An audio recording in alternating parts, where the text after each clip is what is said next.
ঈমান এবং নেক আমলের বিষয়টি বলার পরে সবচাইতে ভালো নেক আমল এবং সবচাইতে বড় নেক আমল যেটি প্রত্যেকের ব্যক্তি জীবনের সাথে সম্পর্ক রাখে, তাতে কারো সাহায্যের প্রয়োজন করে না।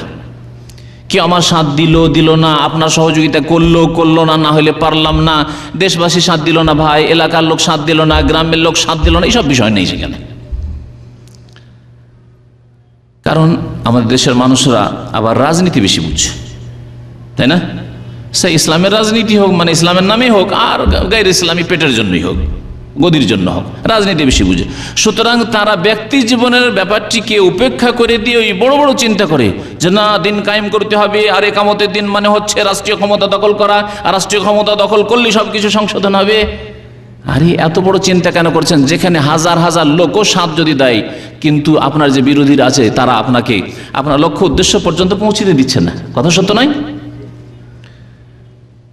আপনি যদি সাথে 10,000 লোক পান, 10,000 কি 1 লক্ষ লোক পেয়ে যান যে আমি রাষ্ট্রীয় ক্ষমতা নিয়ে একেবারে সেই ক্ষেত্রে আমি ইসলামিক আইনের বাস্তবায়ন করব, পারবেন না।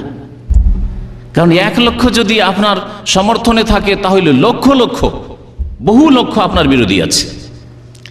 কিন্তু এমন একটি ইবাদতের কথা বলছি যেটি জান্নাতে যাওয়ার মূল কারণ এবং জাহান্নাম থেকে বাঁচার হচ্ছে মুখ্য কারণ। জাহান্নাম থেকে বাঁচতে হলে সেই ইবাদত আদায় করতে হবে, এবং সেই ইবাদত আদায় করার জন্য আপনার কারো সহযোগিতার প্রয়োজন নেই। কেউ সাহায্য করবে তাহলে পারবেন এমন কথা না। সেই ইবাদত হচ্ছে 5 ওয়াক্ত সালাত, 5 ওয়াক্ত নামাজ। 5 ওয়াক্ত নামাজের ক্ষেত্রে আপনি যে কোনো প্রতিকূল অবস্থায় থাকেন, আপনি নামাজ আদায় করতে পারবেন। মসজিদে নেই, বাড়িতে আদায় করতে পারবেন। যদি এরকম পরিস্থিতি হয়, কোথাও মসজিদে যেতে পারছেন না, ভয় ভীতি রয়েছে, আপনি বাড়িতে আদায় করতে পারবেন। যেখানে আছেন সেখানে আদায় করতে পারবেন। দাঁড়িয়ে পারছেন না, বসে পারেন, বসে না শুয়ে পারবেন।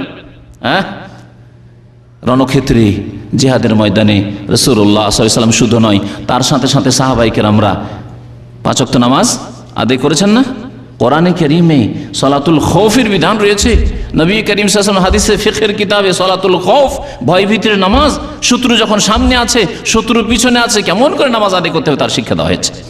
তার মানে নামাজ কোনো অবস্থায় ছেড়ে দিলে, যতক্ষণ পর্যন্ত হুঁশ আছে, বুঝতে পারছেন আপনি যে আমি একজন মুসলিম, আপনি পাগল নন এবং আপনি বেহুশ নন, হুঁশ হারিয়ে দেননি, সেন্সলেস হননি, তাহলে ততক্ষণ পর্যন্ত আপনার সালাত ফরজ রয়েছে। এই সালাত হচ্ছে জান্নাত পাওয়ার মূল উপায়, এবং জাহান্নাম থেকে রক্ষার জন্য সালাতের কোনো বিকল্প নেই। যার সালাত নেই, যদি সমস্ত আমল ঠিক থাকে, তবু জাহান্নাম থেকে বাঁচতে পারবে না, বাঁচতে পারবেন। সমস্ত আমল ঠিক আছে, মাতা পিতার খেদমত ঠিক আছে, মাশাআল্লাহ স্ত্রীর সাথে অমায়িক ব্যবহার, মাশাআল্লাহ মহিলা স্বামীর অত্যন্ত ভালো সেবা করে, কিন্তু নামাজ পড়ে না 5 ওয়াক্ত, 4-3 মাঝে মধ্যে, জাহান্নাম থেকে বাঁচতে পারবে না। আল্লাহ পাক রব্বুল আলামিন এই নামাজের গুরুত্ব সম্পর্কে কোরআনে কারীমে সালাত এবং সালাম 100-এর বেশি জায়গায় নামাজের কথা উল্লেখ করা হয়েছে। সূরা মুমিনুনের প্রথম আয়াত থেকে শুরু করে 10-12 আয়াত পর্যন্ত আল্লাহ পাক রব্বুল মুমিনদের যারা জান্নাতি তাদের বেশ কিছু গুণ উল্লেখ করেছেন। সেখানে এই কয়েকটি গুণের মধ্যে 2 বার করে সালাতের কথা বলেছেন। শুরু করেছেন কি দিয়ে? নামাজ দিয়ে, সালাত দিয়ে। কাদ আফলাহাল মুমিনুন আল্লাযীনা হুম ফি সালাতিহিম খাশিউন, যারা নামাজে বিনয়ী, তারা সফল কাম। শেষখানে আল্লাহ পাক কি বলছেন? আল্লাযীনা হুম আলা সালাতিহিম ইউহাফিজুন, যারা নামাজের কি করে? হেফাজত করে। তার নামাজের হেফাজত করা, নামাজে খুশু খুজু, নামাজে বিনয়ী হওয়া, নামাজ 2 বার করে আল্লাহ পাক 7টি গুণ বর্ণনা করছেন, তার মধ্যে 2 বার করে নামাজের কথা আল্লাহ পাক উল্লেখ করেছেন। তারপরে কি বলছেন? উলাইকা হুমুল ওয়ারিসুন, এরাই তো ওয়ারিস। কিসের ওয়ারিস? আল্লাযীনা ইয়ারিসুনা আল ফিরদাউস, জান্নাতের ওয়ারিস। এরা জাহান্নামে কখনো যাবে না, এরা হচ্ছে ফিরদাউসের অধিকারী, ফিরদাউসের উত্তরাধিকারী। আল্লাহ পাক এদের জন্য ফিরদাউস তৈরি করে রেখেছেন। ওই কাফেররা, ওই বেনামাজিরা, ওই পাপিষ্ঠরা যখন জাহান্নামে যাবে, ওদের জায়গাগুলির ওয়ারিস হবে এই নামাজিরা। ওয়ারিস সম্পর্কে তাফসীর কারগর বলেছেন, আল্লাহ পাক ওয়ারিস কেন বললেন? আপনি আপনার নিজের জায়গা পাবেন জান্নাতে, আপনি ওয়ারিস। ওয়ারিস মানে তো উত্তরাধিকারী, হয়তো কারো আপনি উত্তরাধিকারী হয়েছেন। তো এই ক্ষেত্রে এই বিষয়টি মনে রাখবেন যে অসংখ্য লোক আছে, তারা যদি সৎ আমল করতো ওই জায়গাগুলি জান্নাতে পেত। আল্লাহ পাক ওই রকম জান্নাতে জায়গা তৈরি করে গেছে। এই জন্য জান্নাতে যাওয়ার পরে বহু জায়গা খালি থেকে যাবে, থাকবে না। যখন ওই লোকগুলি তাদের কুফরির কারণে, শিরকের কারণে, তাদের বিদাতের কারণে, তাদের পাপের কারণে, তাদের কবিরা গুনার কারণে জাহান্নামে চলে গেল, তখন তাদের জায়গাগুলির উত্তরাধিকারী হবে কারা? যারা পাপ মুক্ত, যারা জান্নাতের অধিকারী, তারা ওই জায়গাগুলির ওয়ারিস হবে। ওরা চলে গেছে, ওদের জায়গাগুলি ওয়ারিস হবে। আপনার গ্রাম থেকে যদি আল্লাহ না করে এইরকম কোনো অসুবিধা হইল, বেশ কিছু লোক জমি এই জায়গায় ছেড়ে দিয়ে জান নিয়ে পালিয়ে চলে গেল, তাহলে ওই জায়গাগুলির যারা থাকবে তারা ওয়ারিস হবে। হয়েছে এইরকম, মানব জাতির ইতিহাসে বহু ঘটনা এরকম ঘটেছে। ছেড়ে দিয়ে চলে গেছে, বিপদ আপদের সময় ছেড়ে বিনা পয়সা ছেড়ে দিয়ে চলে গেছে, সেগুলো ওয়ারিস হয়েছে পরবর্তী লোকেরা। 5 ওয়াক্ত নামাজের হেফাজত করার কথা আল্লাহ পাক সূরা মুমিন উল্লেখ করেছেন। সূরা মারিজ আল্লাহ পাক রব্বুল আলামিন আয়াত নম্বর 22 থেকে শুরু করে 35 পর্যন্ত উল্লেখ করেছেন ইল্লাল মুসাল্লিন বলেন, তবে মুসাল্লি নামাজি জান্নাতি। তারপরে তাদের বেশ গুণ বয়ান করেছেন, প্রায় 9টি গুণ এখানে বয়ান করেছেন। তার মধ্যে 2টি গুণ হচ্ছে নামাজ সম্পর্কে। ইল্লাল মুসাল্লিন আল্লাযীনা হুম আলা সালাতিহিম দায়িমুন, সর্বদা নামাজ পড়ে, সব সময় 5 ওয়াক্ত নিয়মিত নামাজ পড়ে। আর শেষে বলেছেন নামাজের হেফাজত করে।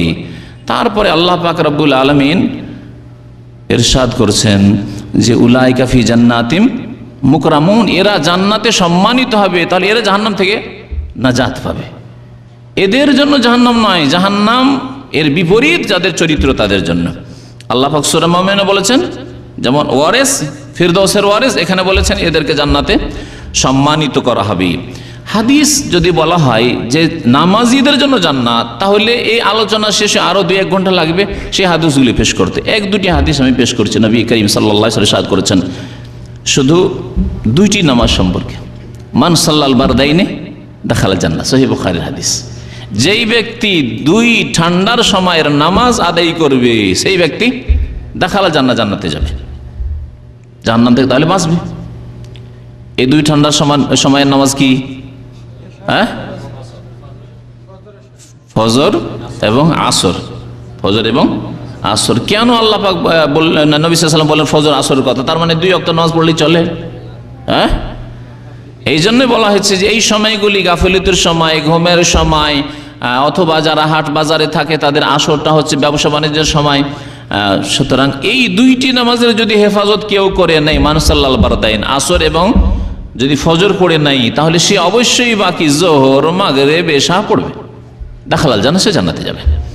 নবী করিম সাল্লাল্লাহু আলাইহি ওয়াসাল্লাম আরেকটি হাদিস, লাইয়ালে জান্নার, কখনো জাহান্নামে যাবে না। তাহলে জাহান্নাম থেকে বাঁচার উপায়, জাহান্নাম থেকে রক্ষার উপায়, লাইয়ালে জান্নার, জাহান্নামে কখনো যাবে না, দাখিল হবে না। কে? মান সাল্লা কাবলা তুলুই শামসি ওয়া কাবলা গুরুবিহা, যেই ব্যক্তি সূর্য উদয় হওয়ার আগের নামাজ আদায় করবে এবং সূর্য অস্ত, মান সাল্লা কাবলা তুলুই শামসি ওয়া কাবলা গুরুবিহা, সূর্য অস্ত হওয়ার আগের নামাজ আদায় করবে, মানে ফজর নামাজ এবং আসর নামাজ আদায় করবে। আল্লাহ পাক রব্বুল আলামিন আমাদেরকে 5 ওয়াক্ত নামাজ আদায় করার তৌফিক দান করেন।